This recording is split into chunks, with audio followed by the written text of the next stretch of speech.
इस समय देखिए हम जो है हवन करने जा रहे हैं और इस समय देखिए पूरी स्थिति में चल रहे हैं और हवन की हमारी तैयारी वारी बन चुकी है, पहुंच रहे हैं। चौथा दिन है आज माता जी का कुष्मांडा माता का हवन होने की तैयारी में देखिए हवन। जब पहले अंधकार फैला हुआ था तब इन्हीं माता ने ही उजाला फैलाया था। जिसके पुत्र पौत्र नहीं होते हैं वो इस व्रत को करते हैं आज के दिन भक्ति पूर्वक निष्ठा से, तो उनके जरूर बोलिए कुष्मांडा माता की जय, बागेश्वर धाम की जय। दोस्तों अब इस समय तैयारी बन चुकी है हमारी, अब चल रहे हैं धीरे धीरे करते हुए घूमने जा रहे हैं दोस्तों। और इसके बाद देखिए चल दिया है, हम देखते हैं क्या हो रहा है। दोस्तों ये सिंघाड़ा की कुटाई, ये देखिए ये किस तरह से हो रही है। ये देखिए बाग इस समय जो है, और ये देखिए गौ माता जो है तो इस समय चारा ढूंढ रही है। और ये सभी का पेड़ है, ये देखिए यहाँ पर बिल्कुल ताक झाक से सफाई बिल्कुल हनाहन हो रही है।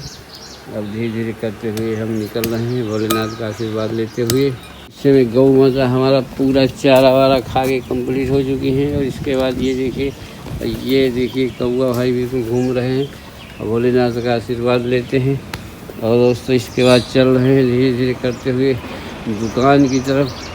ये देखिए दोस्तों यहाँ पर क्या धूप जो है, भगवान बैठे हैं, इनका आशीर्वाद लेकर के।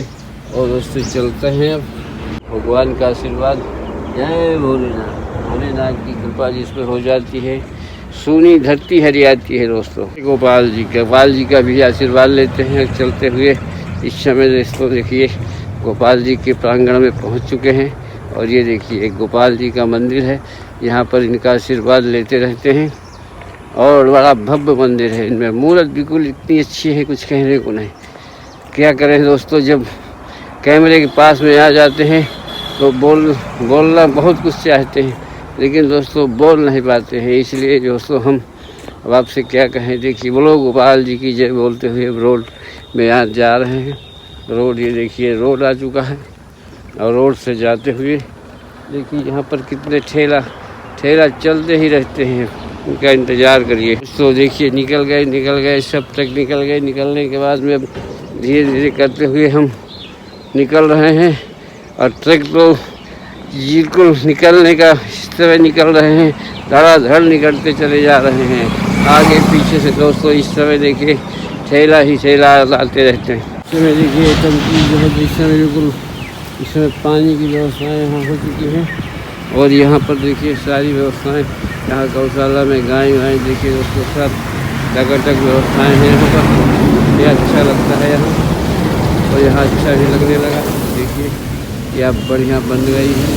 और देखिए यहाँ पर झंडा भी लहराया गया है, ऊपर बिल्कुल टनाटन चल रहा है और टंकी में व्यवस्थाएँ चल रही हैं धीरे धीरे। वहाँ का सीन देखिए कितना बढ़िया सीन, यहाँ से वहाँ तक क्या भव्य सीन दिखाई देता है। सीन देखिए दोस्तों क्या आनंददायक सीन है। इसके बाद देखिए ये माता जी यहाँ पर बैठी हुई हैं और माता जी के दर्शन करते हुए धीरे धीरे करते हुए और निकल रहे हैं। ये माता जी यहाँ देखिए ये माता जी बैठी है। ये बोलो बिहारी नाथ बाबा की जय। बोलिए ज्ञान के सागर भगवान श्री कृष्ण की जय।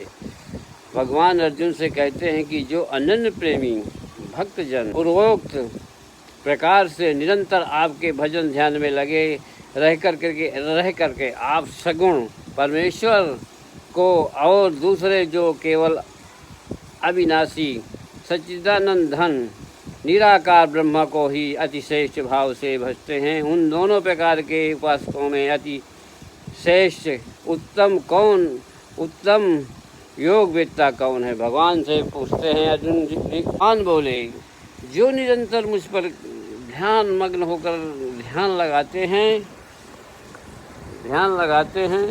ध्यान में लगे हुए हैं, वो जो भक्तजन अतिशय श्रेष्ठ श्रद्धा से युक्त अतिशय युक्त होकर मुझ सगुण रूप परमेश्वर को भजते हैं, वे मुझको योगियों में अति उत्तम श्रेष्ठ योगी हैं।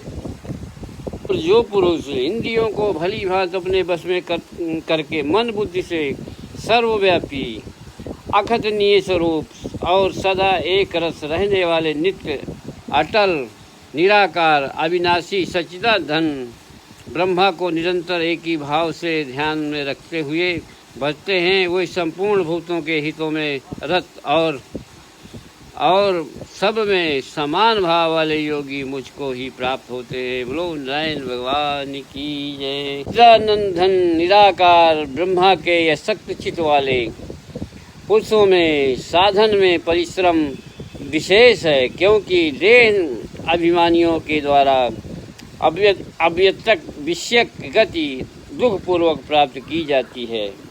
तो मेरे परायण रहने वाला भक्तजन संपूर्ण कर्मों को मुझ में अर्पण करके मुझ सगुण रूप परमेश्वर को ही अनन्य भाव से अनन्य भक्ति योग से निरंतर चिंतन करते हुए भजते हैं। भगवान अर्जुन से कहते हैं कि उन मुझ में चित्त लगाने वाले भक्ति योगियों का मैं शीघ्र मृत्यु रूप संसार से समुद्र में उद्धार करने वाला होता हूँ। मन लगा करके मुझ में बुद्धि को लगा करके इसके उपरांत तू मुझ में ही निवास करेगा, इसमें कुछ संशय नहीं। भगवान कहते तो मन को मुझ में अचल स्थापन करने के लिए समर्थ नहीं है, तो हे अर्जुन अभ्यास रूप योग के द्वारा मुझको प्राप्त होने के लिए इच्छा कर। उपयुक्त अभ्यास में भी समर्थ नहीं है, तो मेरे लिए केवल कर्म कर, भगवान के ही परायण हो जाता है। इस प्रकार मेरे निमित्त कर्मों को करता हुआ भी मेरी प्राप्ति रूप सिद्धि को ही प्राप्त होता है। बोलो नारायण भगवान की। मेरी प्राप्त रूप योग के आश्रित होकर के उपयुक्त को करने में तू असमर्थ है। मन बुद्धि पर आदि पर विजय प्राप्त हो करके होने वाला मन बुद्धि पर विजय प्राप्त करने वाला होकर के सब कर्मों के फल का त्याग कर। न जानकर किए हुए अभ्यास से ज्ञान श्रेष्ठ है, ज्ञान से भी श्रेष्ठ मुझ परमेश्वर के स्वरूप का ध्यान श्रेष्ठ, क्योंकि त्याग से तत्काल ही परम शांति हो जाती है, क्योंकि त्याग से परम शांति मिलती है, परम शांति हो जाता है। पुरुष सब भूतों के द्वेष भाव से रहित है, सबका प्रेमी, हेतु रहित दयाल है, तथा ममता से रहित, अहंकार से रहित, सुख दुख में सामान्य, सुख दुखों की प्राप्ति में सम और क्षमावान है, अर्थात अपराध करने वाले को भी क्षमा करने अभय देने वाला है। तथा जो योगी निरंतर संतुष्ट है, मन इंद्रियों सहित शरीर का वश में किए हुए और मुझ में देह निश्चय वाला है, वह मुझ में अर्पण किए हुए मन बुद्धि वाला मेरा भक्त मुझको प्रिय है।